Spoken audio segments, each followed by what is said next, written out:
আজকে আমি তোমাদের ক্যাটালগিং প্র্যাকটিক্যাল ক্যাটালগ কার্ড তৈরি করার জন্য যে সমস্ত level of description ACR 2R যে আমাদের প্রোভাইড করেছে, যে লেভেল অফ ডেসক্রিপশান অর্থাৎ আমরা ক্যাটালগ কার্ড করার সময় কোন লাইব্রেরির জন্য ক্যাটালগ কার্ড তৈরি করছি তার প্রেক্ষিতে আমাকে লেভেল অফ ডেসক্রিপশানটা ঠিক করতে হয়।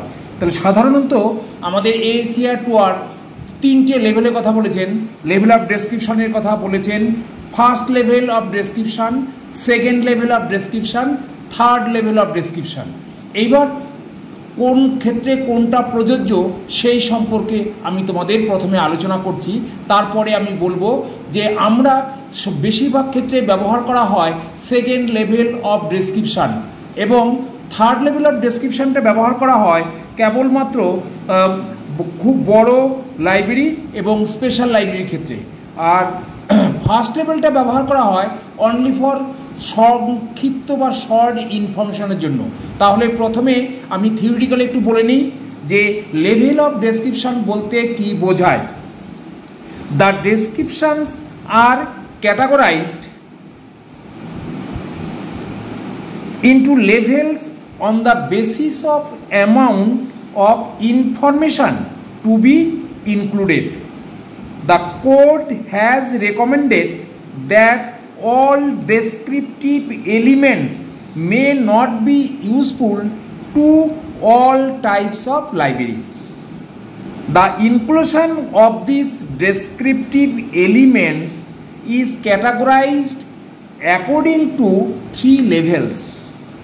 The library can choose any level of descriptions for all the materials.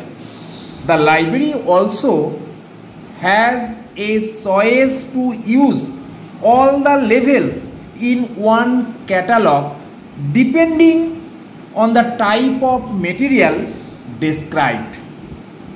First level provides minimum information which is necessary to identify a given document. This level is used in small libraries. The second level can be called a standard description. It provides all the data which may be considered necessary for description of documents. This level is used for medium to large sized libraries. This is normally used by the majority of the libraries as it serves the requirements of most users. The third level provides description of the documents covering every possible element of description included in the code. This level is used in large and special libraries.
Second level of description, title proper within third ব্র্যাকেটের মধ্যে general material designation, অর্থাৎ সংক্ষেপে যাকে বলা হয় GMD, অর্থাৎ ডকুমেন্টটা কোন টাইপের সেই টাইপটা ওখানে জিএমডি হিসেবে লিখতে হয়, যেমন ম্যাপ, অ্যাটলাস, গ্লোব এটসেট্রা।